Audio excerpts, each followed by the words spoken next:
And Josilea, welcome to this panel. We're really looking forward to hear your experience and just share your wisdom and thoughts on what we can do and how we can act that could help us be a more sustainable world. Welcome. Bom dia, Ayad Mahan, na minha língua, que vocês todos estejam bem. Eu agradeço muito o convite da Urban 95, agradeço aí as palavras da Ori, Cecília. Nós, mulheres indígenas, quando nós pensamos sobre o ambiente em que vivemos, sobre o território em que vivemos, nós pensamos muito sobre os nossos antepassados, mas nós também pensamos muito sobre as futuras gerações. E quando a gente pensa sobre a qualidade do ar e o impacto disso na vida das nossas crianças, nós sabemos que, infelizmente, hoje é um tempo em que o mundo vive um desafio, o desafio de mudar completamente o modo de vida que nós temos, o modo de consumo que nós temos. E o convite de vocês para nós, mulheres indígenas, e a minha fala, e o pedido para que eu falasse, não é uma fala da Josileia, mas é uma fala compartilhada com várias mulheres indígenas que pensam esse lugar no território, que pensam esse lugar no mundo. E a responsabilidade que nós temos de enfrentar todos os desafios, desse momento em que nós vivemos aí umas constantes violações de direitos ambientais no nosso país, mas constantes violações de direitos humanos também. E o quanto isso interfere no nosso modo de vida. Bom, nós, mulheres indígenas, estivemos reunidas, do dia 7 ao dia 11 de setembro, para a segunda marcha das mulheres indígenas. E essa marcha trouxe um tema que foi mulheres originárias reflorestando mentes para a cura da terra. Porque nós temos pensado e dialogado já há alguns anos sobre a necessidade das mulheres indígenas do mundo todo se mobilizar para a cura da terra. Em 2020, nós realizamos uma Assembleia Mundial das Mulheres Indígenas, pensando, a partir dos nossos locais, o quanto os impactos ambientais tinham modificado o nosso modo de ser. E eu, enquanto caingangue, e filha do terceiro maior povo indígena do nosso país, vejo que, infelizmente, os impactos ambientais, eles alteram o nosso modo de vida, porque alteram a nossa alimentação, alteram o nosso território, reduzem os nossos territórios.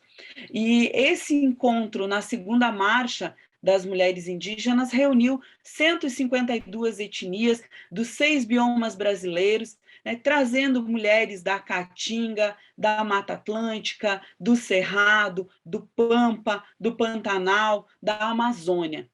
Porque nos outros países do mundo, muitas vezes se olha só para a Amazônia, mas os outros biomas brasileiros também fazem com que a Amazônia muitas vezes se proteja em função de que os outros biomas são devastados. A Mata Atlântica, que é o do bioma de onde eu venho, é um dos biomas mais afetados e que tem as maiores perdas, seja de fauna, seja de flora. O nosso bioma é um dos biomas mais degradados, e nele estão grandes cidades como São Paulo, como Rio de Janeiro e como tantas outras capitais, que poluem e têm aí os piores, talvez, ambientes para a vida humana. Nós discutimos também durante a segunda marcha sobre os nossos biomas, mas sobre o futuro dos nossos povos frente às mudanças climáticas, frente ao desmatamento, às invasões dos nossos territórios, à mineração, à construção de grandes empreendimentos que afetam diretamente as nossas terras. Nós, mulheres indígenas, temos a consciência do impacto dessas ações para os nossos filhos, para as nossas filhas. Nós sentimos o adoecimento e nós sentimos a perda de cada uma das crianças por conta dos impactos causados aos nossos povos. Eu faço parte, como eu disse, do terceiro maior povo indígena do país. E nós estamos na região sul e na região sudeste do Brasil. A nossa maior característica sempre foi a de ocupar um microbioma, né, dentro do bioma da Mata Atlântica, que são as matas de araucária. Essas matas resistem ainda hoje em pequenas porções, mas esse microbioma está praticamente todo destruído. As matas de araucária, elas foram manejadas durante milhares de anos pelos caingangue e, infelizmente, nós vemos hoje essa fauna e essa flora totalmente devastada. As terras em que elas estavam estão totalmente nuas, né, frente ao desmatamento que houve.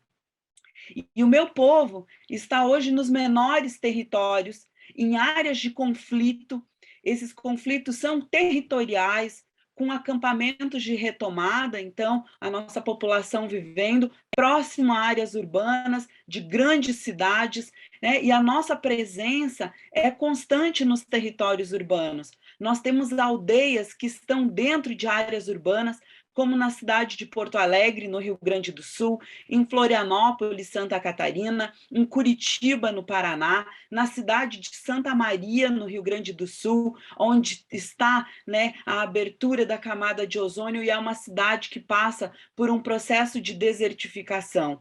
Estamos na cidade de Bauru, em São Paulo, e as nossas crianças são diretamente impactadas, né, pelo ar poluído que estão nessas grandes capitais. O avanço da urbanização, mas também das áreas industriais sobre os nossos territórios, nos trazem prejuízos de primeira ordem. Nós buscamos, enquanto povos indígenas, um diálogo com várias agências, desde os representantes municipais, aos estaduais, aos entes federados, nas secretarias e nos ministérios. Nós dialogamos também com as organizações de defesa ambiental, com as universidades, com apoiadores da causa indígena. Nós estamos também fazendo um diálogo e mostrando que, embora nós não sejamos originalmente ecologistas, como muitos de vocês aqui, nós temos um crédito histórico no manejo dos nossos territórios, no manejo dos recursos naturais, e nós estamos, de alguma forma ou de muitas formas, protegendo os ambientes. Hoje, nós somos 5% apenas da população mundial. Nós, povos indígenas, protegemos 83% das áreas protegidas no mundo. Então, nós somos poucos para preservar e para proteger o que nós ainda temos em pé no nosso planeta. Nós soubemos aplicar estratégias de uso dos recursos naturais, e mesmo que nós temos, durante todos os milhares de anos em que nós estamos nos nossos territórios, transformando o território, nós transformamos eles de maneira sustentável, nós transformamos eles com respeito, nós não alteramos os princípios do funcionamento dos biomas nos territórios, e por isso nós não colocamos em risco as condições de reprodução do meio em que nós vivemos. Mas as nossas concepções, enquanto povos que são distintos das populações não indígenas, as nossas concepções variam, né, de povos para povos. Hoje, no Brasil, nós somos 305 povos indígenas, né, que são reconhecidos aí dentro do Instituto Brasileiro de Geografia e Estatística, e estamos aí contabilizados. No censo de 2010, que foi o censo populacional, nós tínhamos aí em torno de 800 mil pessoas, e o censo rural de 2019 apontou que nós já ultrapassamos 1 milhão de pessoas. Mesmo assim, nós somos poucos ainda para tanta preservação que há de ser feita. Cada um desses 305 povos tem um modo particular de pensar sobre o meio ambiente, de compreender as relações que nós estabelecemos com o meio em que nós vivemos. Porém, se algo que parece comum para todos nós é essa proteção que nós damos, essa ampla rede de relações com as agências de cada um, sejam de humanos e de não humanos, para que a preservação seja feita nas nossas terras. Isso significa dizer que nós, povos indígenas, estamos interagindo com a natureza, mas nós interagimos com ela de forma respeitosa. E esse respeito é o que faz com que continuemos tendo, dentro das nossas terras, os ambientes mais protegidos no território brasileiro. O povo Yanomami, né, ele é um povo que tem um exemplo muito bem dado para se referir ao lugar onde vivemos, que é a terra-floresta. Mas a terra-floresta, ela é uma entidade viva, né? E eles dizem que ela tem um sopro vital, e é esse princípio da fertilidade e da vitalidade, que é um princípio místico, sim, mas é o que mantém ainda o nosso planeta vivo.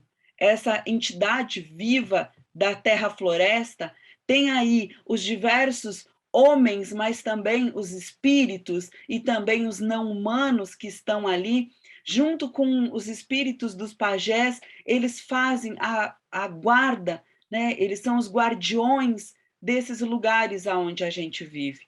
E a sobrevivência e a manutenção da vida da nossa sociedade, né, no que diz respeito à alimentação, ao ar que respiramos, à proteção contra as doenças, ela é uma batalha que é travada diariamente por esses pajés, por esses espíritos da natureza, e por esses entes não humanos para a preservação da floresta, mas também para a preservação da vida. Com essa espiritualidade Yanomami, se juntando a tantas outras espiritualidades, como a espiritualidade do meu povo, é que nós temos mantido aí uma conexão que é vital para que o nosso planeta siga ainda com a possibilidade de regeneração, de recuperação, porque essa regeneração e essa recuperação que nós acreditamos que é tão necessária nesse momento, que nós acreditamos que é essa sabedoria ancestral indígena que está aí em batalha todos os dias para a preservação e para a cura da terra.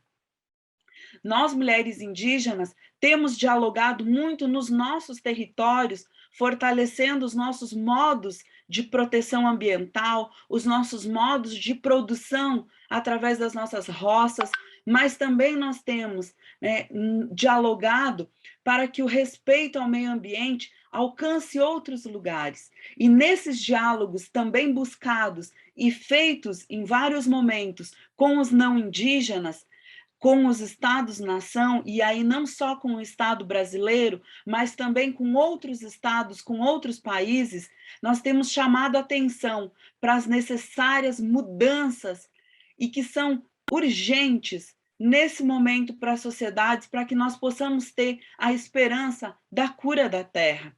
Nós nos preocupamos imensamente com as nossas gerações futuras, com as nossas filhas e com os nossos filhos, com o enfrentamento que eles terão que fazer para conseguir viver de forma digna e humana. A cada momento, nós percebemos que é visível as regiões onde o desmatamento tem avançado com tanta rapidez. E as nossas terras aqui no Brasil têm sentido esses impactos.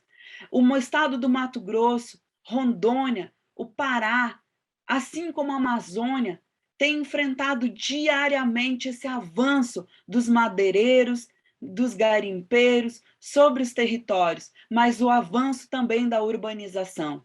E nós precisamos, de alguma forma, debater isso e trazer soluções para que nós tenhamos aí a proteção das áreas que ainda não foram devastadas, das áreas que ainda têm a possibilidade de recuperação, para que nós possamos ter ainda, sim, ambientes que sejam saudáveis para os nossos povos, mesmo que muitos povos já estejam inseridos nas cidades, né, nesse ambiente urbanizado.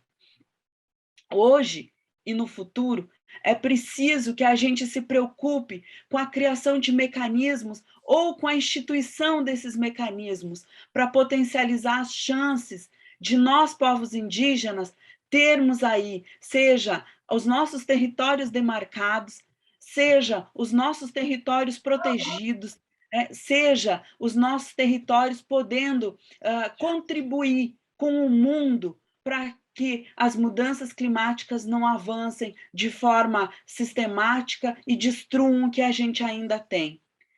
Nós temos nos articulado com projetos indígenas dentro das nossas terras, e as mulheres indígenas têm sido protagonistas, né, encontrar estratégias para que nós possamos ter aí a sustentabilidade dos recursos naturais, sejam em áreas públicas, que são as nossas terras indígenas, que são áreas, sim, do governo, são áreas federais, sejam em áreas privadas. Então, as nossas estratégias de vida, o nosso modo de lidar e manejar com o nosso ambiente, eles são possibilidades de ser implementadas, sejam nessas áreas federais, sejam nessas áreas particulares, para que a gente tenha a possibilidade, né, de ter aí um ambiente saudável, sustentável para as nossas crianças, para os nossos filhos e filhas, para as futuras gerações, a partir da sabedoria dos nossos povos.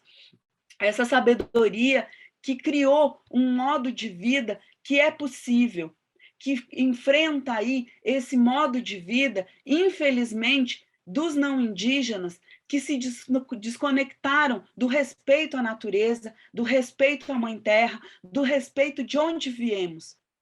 Sem um ambiente saudável, não é possível a vida humana, não é possível a vida da fauna e da flora.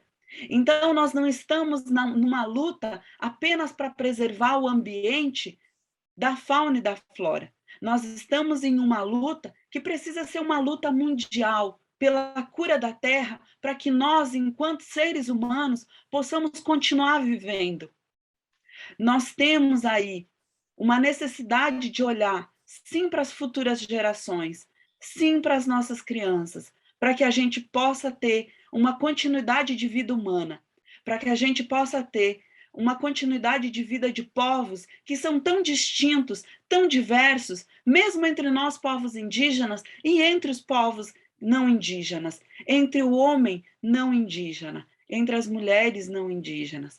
Nós precisamos nos juntar, nos unir, nos fortalecer para a cura da terra. E esse movimento não é um movimento somente das mulheres indígenas. Nós chamamos vocês, mulheres não indígenas, vocês, homens não indígenas, para que se juntem a nós como guardiãos, como guardiãs, para que nós tenhamos possibilidade de um futuro, para que nós tenhamos possibilidade de vida, sim, dos nossos filhos e filhas, compartilhadas nesse único lugar onde nós vivemos, que é a Mãe Terra.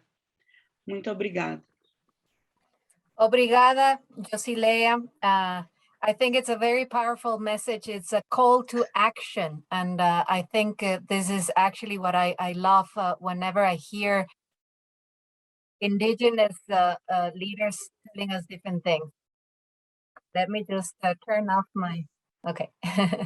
Josileia, I just wanted to highlight a couple of things that you mentioned that I think are very important to share with the audience on just kind of like this balance that you are proposing between the importance of healing the earth and the fact that we really need to have a healthy forest if we want to have a healthy life. And we need to preserve the forest in order to preserve life. I take this as a big takeaway from listening you, because I truly think that you've been doing this work of being guardians of the forest for such a long time. But I do agree with you that now we need to take action and just like support what indigenous communities, and as Ori was mentioning before, it's not only indigenous communities living in the Amazon forest in Brazil, it's also indigenous communities living in Kenya, in Uganda, in many other countries around the world, and people protecting this very rich environmental areas that in a way allow us to have better air. So that's why we needed to listen to what you had to say today.